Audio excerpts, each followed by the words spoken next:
할렐루야. 오늘은 여러분과 함께 바울이 아덴에서 전한 복음이라는 제목으로 오늘 말씀 나누겠습니다.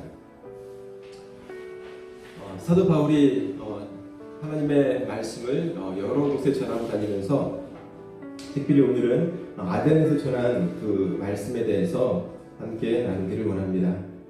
오늘 말씀에 보면 알지 못하던 시대에는 하나님이 간과하셨거니와 이제는 어디든지 사람에게 다 명하사 회개하라 하셨으니, 예수 그리스도를 알지 못하던 시대에는 하나님께서 어떻게 보면 조금 이렇게 받을 수 있는데 이제는 어디든지 사람에게 다 명하사 회개하라 하셨으니, 이제 이후로는 그 어느 곳에서든지 하나님께서 사람에게 다 회개하라고 명하셨다라고 합니다. 그 이유는 왜 우리가 회개해야 하냐면, 이는 정하신 사람으로 하여금 천하를 공의로 심판을 날을 작정하시고 이에 그를 죽은 자 가운데서 다시 살리신 것으로 모든 사람에게 믿을 만한 증거를 주셨음이라 하니라.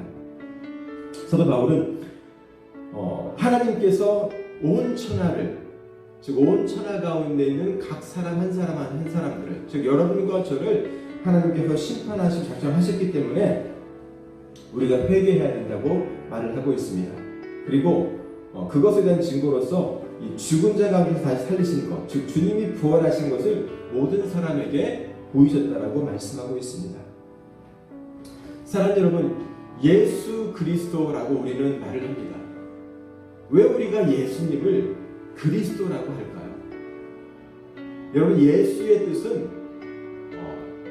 마태복음에 보면 저희 백성을 자기들의 죄에서, 저희 죄에서 구원할 자, 예수의 뜻은 구원이라는 뜻입니다. 구원. 여호수아의 뜻도 구원입니다. 구약에서 히브리말로. 그래서 예수의 뜻이 구원인데 왜 예수 그리스도라고 할까요? 예수를 우리가 구원자라 알고 있습니다. 그런데 이 예수가 여러분과 저의 삶에서 그리스도가 되어야 합니다. 그리스도의 뜻은 기름 부음 받은 자입니다. 문자적 의미로는 기름 부음 받은 자. 자, 그런데 구약 시대에 보면 어떤 사람이 기름 부음을 받느냐 하면 왕과 제사장과 선지자가 기름 부음을 받습니다. 즉 예수 그리스도가 내 삶에서 왕이 되어야 하고 내 삶 속에 선지자와 제사장이 되어야 한다는 사실입니다. 내가 예수 그리스도를 그냥 단지 이 지식으로 아는 것으로 끝나는 것이 아니라 이 예수 그리스도가 내 삶 속에서 그리스도가 되어야 여러분과 저 안에서 구원이 이루어지는 줄로 믿습니다. 여러분, 예수를 믿기만 하면 죄사함 받고 천국 가는 것이 아닙니다. 교회에서 예배드리는 것이 전부가 아닙니다. 내 삶의 순간순간마다 그 예수 그리스도가 나의 왕이 되지 아니하면, 나의 주님이 되지 아니하면 내가 예수를 믿는 것이 약간 문제가 있는 것을 우리는 분명하게 알아야 합니다. 오늘 사도 바울은 복음을 전하면서 복음을 처음 접하는 그 에덴 사람들에게도 너희가 회개하지 아니하면 심판을 받게 된다라고 말씀하고 있습니다. 사랑 여러분, 예수 그리스도가 이 땅에 오셔서 육신의 몸을 입으시고 태어나셨습니다. 그리고 우리처럼 자랐습니다.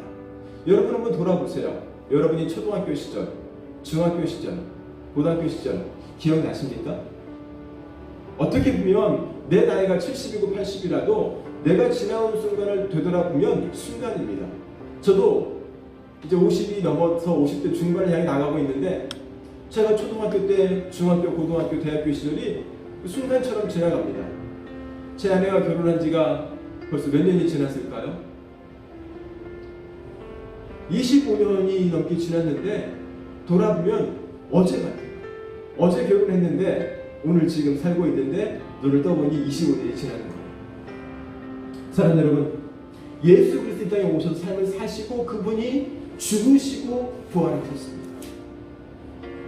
주님이 죽으셔야 부활이 가능한 것입니다. 여러분, 부활은 죽음 없이는 이루어질 수 없는 것입니다. 그런데 여러분, 예수 그리스도의 죽음과 이 예수 그리스도의 부활이 여러분과 저의 이 신앙생활에서 너무너무 중요합니다. 여러분과 제가 어떻게 구원받을 수 있을까요? 예수를 믿음으로? 예, 맞습니다. 그런데 내가 그 예수를 믿는 과정 속에 주님의 죽음과 주님의 부활과 같은 그러한 과정이 필요하다는 사실입니다. 내가 예수를 믿게 되면 내 자아가 죽기를 시작합니다. 내 생각이 죽기를 시작합니다. 내 경험이, 내 지식이 죽기를 시작합니다. 그리고 나는 주님을 따르는 사람이 됩니다. 이것이 거듭난다는 것이에요. 거듭난다는 것이 내가 중생한다는 것이 다른 것이 아니라 내 생각, 내 자아가 죽고 정말 하나님이 원하시는 그러한 사람으로 내가 바뀐다는 것입니다. 로마서 17장 4절과 5절에 보면 그 중에 어떤 사람 곧 경건하는 헬라인의 큰 무리와 적지 않은 귀부인도 권함을 받고 바알과 신하를 따르나 그러나 유대인들은 시기하여 저자의 어떤 불량한 사람들을 데리고 때를 지어 성을 소동하게 한다고 했습니다. 여러분과 제가 예수 그리스도를 믿고 따라가는데 내가 예수를 믿고 따라가는데 이 유대인들처럼 하나님을 모르는 그리스도를 모르는 사람들이 성을 소동하게 하며 예수를 잘 믿지 못하게 하는 그런 상황이 다가온다라고 말씀하고 있습니다. 이런 상황이 다가올 때도 주님을 따라가는 사람이 크리스찬입니다. 내 속에 삶의 문제가 다가올 때 내가 알고 있던 예수를 내가 놓친다면, 내가 잃어버린다면, 나의 신앙이 식어간다면 나의 믿음이 온전한 것이 아니라는 것을 분명히 알아야 합니다. 사랑하는 여러분, 내가 예수를 믿음으로 핍박이나 어려움들을 경험해 보셨습니까? 우리 목사님도 우리 사모님도 어린 시절에 그러한 것들을 경험했다고 말씀 중에 나누고 있습니다. 우리의 신앙생활을 돌아보면 삶의 순간순간마다 나의 직장에서 또 나의 가정, 이웃에서 내가 예수를 믿기 때문에 다가오는 그런 어려움들이 있습니다. 작은 것도 있지만 정말 큰 것일 때가 있습니다. 저는 군대에서 이런 경험을 했습니다. 군대에서 훈련을 마치고 이제 자대에 배치되어서 처음 들어간 날이었습니다. 그런데 보통 이 행정반에 있는 그 행정병들을 통해서 그 새로운 신병에 대한 그런 조사를 하는 것 같아요. 뭐 어느 대학을 다니고 뭐 어디서 출신이고 전라도 경상도 뭐 이런 것들을 다 아는 것 같아요. 제가 처음 자대에 들어간 날 고참들이 저에게 질문을 하는데 아주 애꿎은 질문을 합니다. 제가 교회 다니는 거 어떻게 알았나 봐요. 그냥 말도 안 했는데 물어보는 거예요. 내일이 주일인데 내일 전쟁이 났어요. 그러면 너는 총 들고 전쟁터로 싸우러 갈래? 너는 교회로 갈래? 이런 말도 안 되는 질문을 하는 거예요. 우습잖아요. 근데 한순간 하나님께서 제게 주신 마음, 제가 그 순간 잠깐 기도를 했는데 어떻게 답을 해야 할까요? 하면서 나온 말이 일단 저는 교회를 가서 예배를 드리고 그 다음에 총 들고 나가 싸우겠습니다. 그래가지고 이 순간 별이 보이더라고요. 여러분 별이 보이는 걸 경험해 보셨습니까? 누구한테 심하게 맞으면 머리를 맞으면 갑자기 별이 보입니다. 그리고 아무것도 안 보입니다. 깜깜해집니다. 그건 제가 경험해 봤어요. 맞는 순간에 그런 기도를 했어요. 하나님, 바보만 되게, 그러니까 병신만 되지 않게 해주세요. 무참히 맞다가 어느 고참이 말려가지고 다행히 이 병신이 안 되고 지금처럼 이렇게 잘 서 있습니다. 그런데 사랑하는 여러분, 삶의 순간순간에 우리의 삶에서 이와 같은 극적인 경험들을 할 때가 있어요.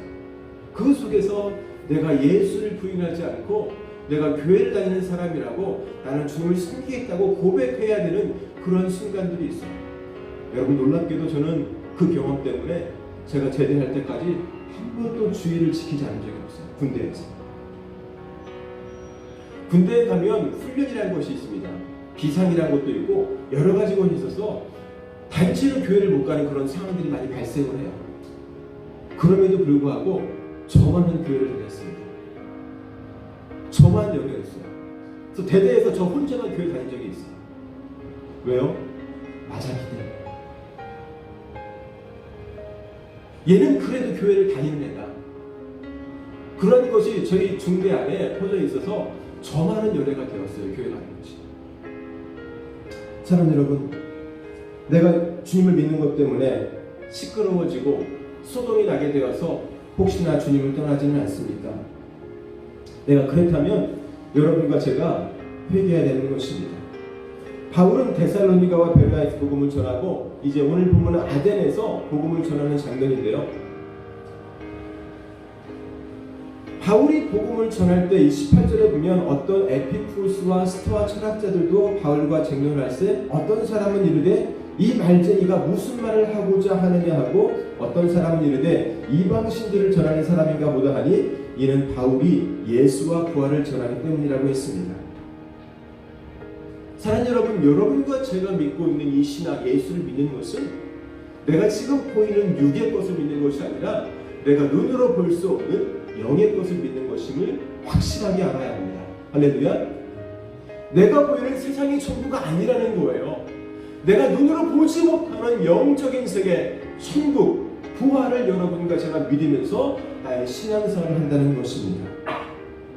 주님이 십자가에서 죽으시고 그리고 부활하신 것을 여러분과 제가 믿는다는 것입니다. 여러분, 우리는 하나님께서 세상을 창조하신 것을 믿고 있습니다. 창세기 1장 1절에 하나님께서 태초에 천지를 창조하십니다. 이 하나님께서 태초에 천지를 창조하신 것을 우리는 첫 번째 창조로 알고 있습니다. 그런데 아담과 하와가 하나님 말씀에 불순종하여서 우리는 에덴 동산을 쫓겨나고 그 이후에 우리의 인간의 삶들을 알고 있습니다. 죄악이 번성하여서 하나님이 그 죄를 참지 못해서 하나님께서 이 세상을 다시 한번 심판하시는데 그 심판이 노아의 홍수 사건, 즉 세상을 물로 심판하신 사건입니다. 오직 노아와 그의 가족만이 살아남았는데 많은 사람들이 이것을 재창조라고 합니다. 하나님의 세상을 창조한 것처럼 다시 한번 세상을 창조해서 우리 인간에게 기회를 주셨는데 그것이 노아의 가족을 통해서 우리의 인류를 구원하신 사건입니다. 우리가 이것을 재창조라고 하면서 이것을 기억하는데 많은 사람들이 재창조를 생각할 때에 노아의 가족이 구원받은 것만을 생각합니다. 그런데 다른 쪽으로 본다면 노아의 가족을 제외한 모든 사람들이 수상되었다는, 물로 인해서 생명을 잃었다는 것입니다. 여러분, 그렇다면 왜 그들이 생명을 잃었을까요? 너무나 분명하게 그것은 그들 속에 있는 하나님의 신이 떠났기 때문입니다. 하나님의 영이 그들을 떠났기 때문입니다. 그들이 하나님 말씀에 불순종하는 삶을 살았기 때문이라고 성경은 분명히 말씀하고 있습니다. 사랑하는 여러분, 오늘 본문 가운데에 알지 못하던 시대에는 하나님이 간과하셨거니와 이제는 어디든지 사람에게 다 명하사 회개하라 하셨다고 말씀하고 있습니다. 노아의 홍수 사건에서도 사람들이 죽은 것은 인류의 죄악 때문이었는데 다시 돌아본다면 나의 죄 때문이었습니다. 이것은 동일하게 이 아담과 하와의 사건처럼, 노아의 홍수 사건처럼, 오늘 예수 그리스도가 나의 삶에 임하는 그 사건처럼, 그런데 동일하게 여러분과 저도 아담과 하와 같은 그런 선택을 해야 한다는 것입니다. 노아 같은 선택을 해야 한다는 것입니다. 예수 그리스도가 나에게 임하는 것은 내가 하나님께 갈 수 있는 길을 열어주는 것입니다. 그 예수 그리스도를 믿음으로 내가 그를 따르는 삶이 되지 아니하면 여러분과 저는 하나님께서 원하시는 그런 구원을, 심판을 통과할 수 없음을 분명히 알아야 합니다. 내가 왜 회개하냐 하면 하나님께서는 분명하게 천하를 공의로 심판할 그 날을 작정하시는데 그 날을 면하기 위해서이라고 말씀하고 있습니다. 내가 정말 심판대 앞에서 주님 앞에 서게 되었습니다. 내 인생이 맞춰지는 그 날에. 그럼 여러분과 저는 심판주신 주님께서 어떻게 말씀을 하실까요? 아무개야 정말 잘 살았다고 내 이름을 불러주시면서 나를 천국으로 인도해 주실까요? 아니면 나는 너를 알지 못한다고, 내가 예수를 믿었지만 따랐지만 알지 못한다고, 권능을 행하고 이적을 했지만 나는 너를 알지 못한다고 나를 버리실까요? 무엇이 기준일까요? 하나님의 심판의 기준은 어떤 것일까요? 하나님의 심판의 기준은 다른 것이 아닙니다. 내가 이 땅에서 귀신을 쫓아내고 병을 고치고 이적을 행하는 것도 아닙니다. 내가 교회를 크게 했고 이 땅에서 성공했고 이런 것도 아닙니다. 하나님의 심판의 기준은 오직 하나예요. 회개입니다. 내가 정말 하나님 보시기에 하나님이 합한 사람은 이 땅을 살아갔느냐 아니냐의 문제입니다. 그래서 여러분과 제가 정말 천국 가기 원한다면, 내가 구원받기 원한다면, 내가 정말 하나님의 자녀라고 내가 인식하며 삶을 살아간다면 여러분과 제가 정말 관심을 기울여야 할 것은 내가 하나님 앞에서 바르게 살고 있는가. 꼭 그렇지 못한 것이 있다면 내가 회개해서 돌이키는 것인 줄로 믿습니다. 예수 그리스도가 정말 나의 주님이 되는, 내가 죄에서 떠나는 삶을 살았는지, 예수와 부활의 말씀을 따라서 육의 기준이 죽고 영의 생명이 사는 삶을 내가 살았는지를 두고 하나님께서는 모든 사람을 심판하시는 줄로 믿습니다. 여러분, 이 땅에 태어난 사람은요, 누구나 아담과 하와 같은 선택을 하게 됩니다. 우리는 아담과 하와 때문에 내가 죄인이라고 여깁니다. 그러면 여러분과 저는 그것밖에 힘들어요. 하나님은 아담과 하와의 기회를 주신 것처럼 여러분과 저에게 똑같은 기회를 주신 거예요. 그런데 아담과 하와는 실패했습니다. 오늘 여러분과 저는 성공하기를 주의 이름으로 축원합니다. 이 땅의 모든 사람들은 심판을 받게 되어 있는데 내가 심판받을 때에 정말 그 심판을 통과할 수 있는 여러분과 제가 되어지기를 소원합니다. 여러분, 사람들의 기준은요 각각 다릅니다. 제가 생각하는 것과 제 아내가 생각하는 것도 너무나 달라요. 같이 25년 살아도 이 간격을 맞추는 게 절대 쉽지 않습니다. 나와 다른 사람도 마찬가지고 사람과 사람 사이의 기준은 각기 다른데 오늘 여러분과 저는 이 하나님이 정하신 그 기준, 하나님의 기준으로 여러분과 제가 우리의 구원을 이루어 가야 한다는 사실입니다.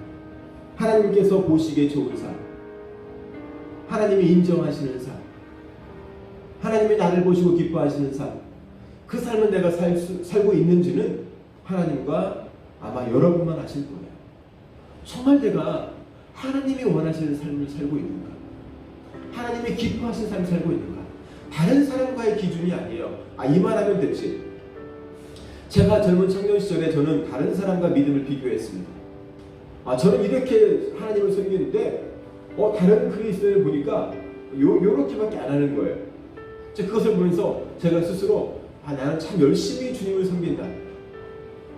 이 정도만 하면 되었지라고 스스로 교만했던 적이 있어요. 여러분, 그러면 내가 아무리 주님을 잘 섬겨도 그 사람은 천국 가기가 조금 어려운 사람이에요. 제가 그랬었어요. 그런데 그러한 삶을 살면서도 그러한지 모르는 사람들이 정말 많이 있어요. 우리의 신앙은 누구와 비교가 아니에요. 누가 비교하는 거예요? 예수님과 비교하는 거예요. 내가 정말 예수님처럼 살고 있는가? 할렐루야. 그래서 여러분의 신앙의 기준을, 이 표준을 예수 그리스도에게 맞추기를 주의 이름으로 축원합니다. 목사님 보는 게 아니에요. 장로님 보는 게 아니에요. 사모님 보는 게 아니에요. 내가 누굴 봐야 돼요? 예수님만 보는 거예요. 할렐루야. 내가 다른 사람 보니까 실족하고 넘어지는 거예요. 목사님이 저렇게 하네? 저렇게 행동하네? 그러면서 믿음이 떨어져요. 사모님이 저렇게 하네? 믿음이 떨어져요. 내가 누굴 봐야 돼요? 오직 주님만 바라볼 줄로 믿습니다. 바울은 로마서 14장 10절에 내가 어찌하여 형제를 비판하느냐? 어찌하여 내 형제를 업신여기느냐? 우리가 다 하나님의 심판대 앞에 서리라. 내가 그리스도인이라면 나는 어떠한 사람도 내가 판단하고 정죄할 수 없다는 거예요. 그 사람이 어떠한 죄를 지어도 나는 그 죄를 안 지키려 노력해야지 그가 죄인이라고 정죄할 수 없다는 거예요. 왜요? 나는 피조물이기 때문에. 사람을 정죄할 수 있는 것은 누구밖에 없어요? 오직 하나님밖에 없다라고 성경은 분명히 말씀하고 있습니다. 다른 사람이 실수와 허물을 보면서 나는 판단하는 것이 아니라 그 영혼을 위해서 기도하고 나는 그처럼 되지 않아야겠다고 내가 경각심을 가지고 노력하는 것이 내가 해야 될 일인 줄로 믿습니다. 바울이 고린도서 5장 10절에도 이는 우리가 다 반드시 그리스도의 심판대 앞에 나타나게 되어 각각 선악간에 그 몸으로 행한 것을 따라 받으려 함이라. 바울은 우리가라고 말을 해요. 자기 자신도, 바울 자신도 하나님의 심판대 앞에서 나의 선악간의 심판을 받는다라고 말씀하고 있습니다. 예수를 믿어도 심판을 받는 것을 우리는 분명히 알아야 합니다. 예수 믿는 것이 부족이 아니에요. 많은 사람들이 예수 믿는 것을 부족으로 알고 있어요. 예수 믿으면 영화, 중세 영화처럼 십자가 딱 들고 신부가 나가면 악기가 떠나는. 근데 영화에도 보면 악기가 안 떠나는 곳이 많아요. 예수 믿는 것이 부족이 아닙니다. 내가 예수를 믿고 삶을 살아가는 그것이 부족이에요. 누가 심판대 앞에 서는 것일까요? 이방인들만이 아니라 정말 예수를 잘 믿고 따르는 사람도 심판을 받게 되고 그 심판의 기준은 오직 회개라고 성경은 말씀하고 있습니다. 여러분, 회개는 죄를 깨닫고 뉘우치는 것이 아닙니다. 많은 사람들이 회개를 죄를 깨닫고 뉘우치는 것으로 알고 있어요. 여러분, 가룟 유다도 죄를 깨닫고 뉘우쳤어요. 그래서 어떻게 했어요? 그래서 자살했어요. 스스로 목을 메어 죽고 말았어요. 그만큼 자신의 잘못을 뉘우친 사람이에요. 그러나 그것이 회개가 아니라고 성경은 분명히 말씀하고 있습니다. 여러분, 회개는 헬라어로 메타노에로란 말인데 이 원문의 의미를 보면 the act of turning about, 돌이키는 행위라고 말하고 있어요.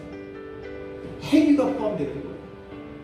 회개에는 내가 뉘우치고 잘못했다고 인식하는 것이 아니라 그것을 인식하고 돌이켜서 그것을 하지 않는 것이에요. 가룟 유다는 뉘우치고 끝을 내고 말았어요. 그래서 그가 죽어서 다시 회개의 기회를 받지 못하는 그런 자가 되고 말았어요. 그래서 주님도 저가 태어나지 않았으면 좋을 뻔했다라고 말을 한 것입니다. 오늘 여러분과 제가 하나님 앞에 회개하면서 이 회개의 정의를 분명히 알았으면 좋겠습니다. 그래서 회개의 정의를 볼 때 동사로는 the act of turning about, 돌이키는 행위라고 했고, 명사로서의 메타노의 뜻은 the result of such action, 그러한 행동의 결과라고 말을 해요. 그것이 회개예요. 내가 돌이켜서 나타난 내 삶의 결과물, 열매가 회개라는 거예요.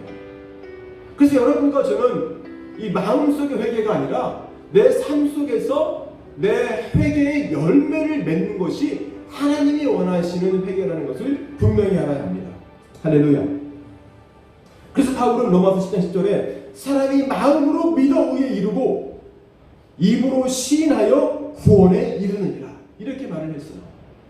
왜 바울은 내가 믿기만 하면 구원을 받을 수 있는데 왜 입으로 시인해야 구원을 이룬다는 이런 표현을 했을까요?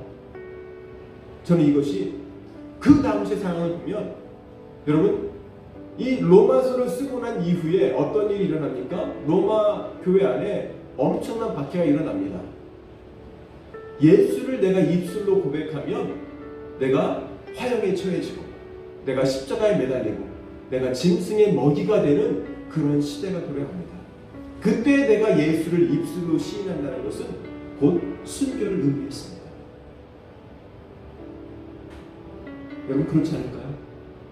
내가 정말 예수를 믿는 것은 내가 내 죽음까지도 무릅쓰고 주님을 따르겠다는 그 결단이 필요한 것임을 여러분과 제가 분명하게 알아야 합니다. 할렐루야. 우리나라의 부끄러운 역사입니다. 이 로마 시대에만 그런 것이 아니에요. 여러분, 조선시대가 아니라 일제시대에 여러분 신사참배라는 것이 우리나라에 있었습니다.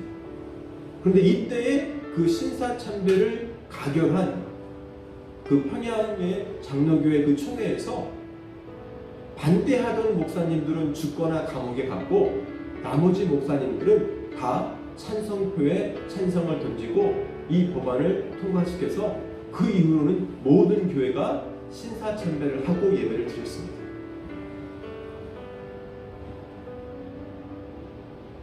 정말 여러분과 저에게 그런 순간이 다가오면 내가 목사나 선교사나 평신도와 관계없이 그 순간에 나는 어떠한 결단을 내릴 수 있는가?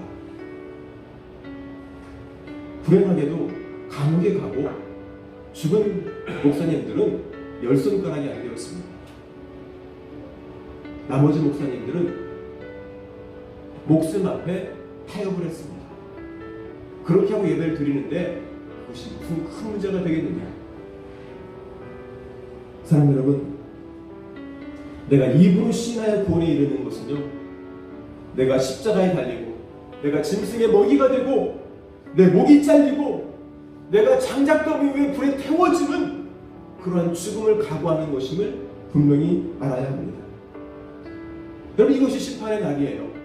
이 심판의 날에 내가 거기에 설 수 있는가? 내가 입술로 고백하며 그 죽음을 맞이할 수 있는가? 회개가 무엇일까요? 아모스 선지자는 하나님을 찾는 것이라 했습니다. 아모스 5장 4절에 때문에 여호와께서 이스라엘 족속에 이와 같이 말씀하시기를 너희는 나를 찾으라 그리하면 살리라. 5장 6절에도 너희는 여호와를 찾으라 그리하면 살리라. 그렇지 않으면 그가 불같이 요셉의 집에 임하여 멸하시리니 베델에서 그 불들을 끌 자가 없으리라. 여러분, 회개는요, 내가 사는 길이에요. 내가 회개하지 않으면 죽는 길입니다. 오늘 아모스 선지자가 외쳤던 너희가 하나님을 찾으라 그리하면 살리라는 것은요, 너희가 정의를 행하지 아니하면, 너희가 선과 악을 구별하여 삶을 살지 아니하면 너희가 죽는다는 것입니다. 이것은 육으로만 이 유다의 멸망을 말하는 것이 아니라, 이스라엘 멸망을 말하는 것이 아니라 그들의 영이 천국 가지 못하는 것을 또한 말씀하는 것입니다. 아모스는 14절 15절에 너희는 살려면 선을 구하고 악을 구하지 말지어다. 사랑하는 여러분, 제가 기도하면서 주여 주여 주여 세 번 외치고 기도하자고 합니다. 그리고 한국교회 안에서 수십 년 전부터 이 주여 삼창을 하고 기도를 많이 했습니다. 그런데 여러분, 왜 주여를 세 번 부르고 기도하는지 아십니까? 성경에 보면 다니엘서에 주여 주여 주여 세 번을 부른 그러한 장면이 나옵니다. 다니엘서 9장 19절에 주여 들으소서, 주여 용서하소서, 주여 귀를 기울이시고 행하소서. 이렇게 세 번 연속해서 주여 주여 주여 부르는 그런 모습이 기록되어 있는데, 이렇게 기도하는 이유는 20절에 보면 내가 이같이 말하여 기도하며 내 죄와 내 백성 이스라엘의 죄를 자복하고 내 하나님의 거룩한 산을 위하여 내 하나님 여호와 앞에 간구할 때라고 말을 합니다. 왜 주님께 들으소서, 용서하소서, 기울이시고 행하소서 이렇게 기도했을까요? 회개하기 위해서 다니엘이 부르짖었다는 것입니다. 요한계시록에도 보면 하나님께서 천사를 보내서 7교회에게 말씀하실 때 이 5교회에게는 동일하게 너희가 회개하여라고 말합니다. 너희가 회개하고라고 말해요. 그리고 그렇지 않은 2교회에는 너희가 지키고 인내하고 이런 말들을 합니다. 너희가 환난을 받으나 죽도록 충성하라, 서머나 그렇게 말씀하셨고요. 빌라델비아 교회는 내가 가진 것을 굳게 잡아 내 멸관을 빼앗지 못하게 하라, 지키라고 말했어요. 그렇지 않으면 내가 뺏긴다고 했고, 나머지 교회는 모두가 다 회개하라고 말을 했습니다. 왜 이렇게 요한계시록에 하나님께서 우리 가운데 기록한 그 마지막 책에 교회들을 향해서 하시는 말씀, 즉 여러분과 저에게 하시는 말씀인데 회개하라, 회개하라, 회개하라, 회개하라 했을까요? 그리고 굳게 잡고 지키라고 했을까요? 그렇지 아니하면 나의 구원을 이루어갈 수 없기 때문입니다. 오늘 저와 여러분이, 오늘 사도 바울이 이 에덴에서 전했던 이 복음처럼 하나님께서 지난번 이전에는 간구하셨지만 지금은 모든 사람에게 명하여 회개하라 하셨으니 이는 심판이 있기 때문이다. 오늘 여러분과 제가 하나님을 믿고 섬기는 이유도 다른 목적이 아니라 오직 하나, 내 영이 구원받아 천국 가기 위함인 줄로 믿습니다. 내가 천국 가기 원한다면 다른 사람의 기준이 아니라 하나님의 기준으로, 하나님이 원하시는 그 선악간의 기준을 내가 따를 수 있는, 그리고 그것을 지킬 수 있는, 그래서 그것이 내 삶의 열매가 되어서 진짜 이 회개의 정의처럼 내 삶을 돌이키는 그 행위, 그 열매를 내가 거둠으로 하나님이 인정하시는 하나님의 아들과 딸 되시기를 주의 이름으로 축원합니다. 기도하겠습니다. 존귀하신 아버지 하나님, 주님의 은혜와 사랑을 감사합니다. 오늘 아버지 하나님, 사도 바울이 이 아덴에서 전했던 이 복음, 모든 사람에게 명하사 회개하라 하셨으니 이는 하나님께서 이 세상을 심판하신 날이 있기 때문이라 하셨습니다. 오늘 아버지 하나님, 나는 심판의 날을 기억하며 이 땅을 살고 있습니까? 천국을 바라보며 천국에 들어가기 위해서 내 삶을 준비하는 삶을 살아가고 있습니까? 아버지 하나님, 예수를 믿는 것이 부적이 아니라, 도끼 방망이가 아니라 정말 예수를 믿는 것은 내가 입술로 신앙의 구원을 이루는, 내가 삶의 환경에서 문제가 다가올 때에도 예수를 부인하지 않고 예수를 붙잡고 끝까지 이기는 자가 되는 것을 믿게 하여 주셔서 정말 천국 가는 영혼으로 내가 나아갈 수 있도록 주님 저희를 인도하여 주시옵소서. 성령 하나님, 가끔씩 때때로 내가 부족하여 내가 연약하여 넘어질 때가 있습니다. 하나님 나를 붙들어 주시고 정말 날 일으켜 주셔서 성령의 감동으로 성령의 능력으로 내가 아버지 하나님 원하시는 그러한 기뻐하는 사람 될 수 있도록 주님 저희를 인도하여 주옵소서. 날마다 하나님의 음성 듣길 원합니다. 성령님의 감동 가운데 내가 따라가기를 소원하오니 주여 날마다 주님께 붙는 신앙으로 정말 참으로 하나님이 기뻐하시는 사람 되어지게 하여 주시옵소서. 하나님 우리 가운데 문제가 있는 주의 백성들이 있습니까? 주님 그 문제 가운데 하나님의 음성을 듣게 하시고 주님이 창조주가 되어 주셔서 나의 모든 문제를 해결하시기를 주여 간절히 소원합니다. 육체에 약한 부분이 있는 분들이 있으니까 주여 예수의 피로 씻어주시고 하나님 인쳐 주셔서 치료받는 은혜가 임하게 하여 주시옵소서. 하나님 삶의 문제를 주님 다 아시오니 나의 문제까지 주님께 맡기는 귀한 하나님의 백성들로 주여 축복하여 주시고 너 염려를 주께 맡겨 버리라는 하나님의 믿음을 따라 내 염려를 주께 맡기고 믿음으로 주님께 나아갈 수 있는 우리 모두가 되어주도록 아버지여 저희를 축복하여 주시옵소서. 감사합니다. 귀하신 예수님의 이름으로 축복하며 기도했습니다. 아멘.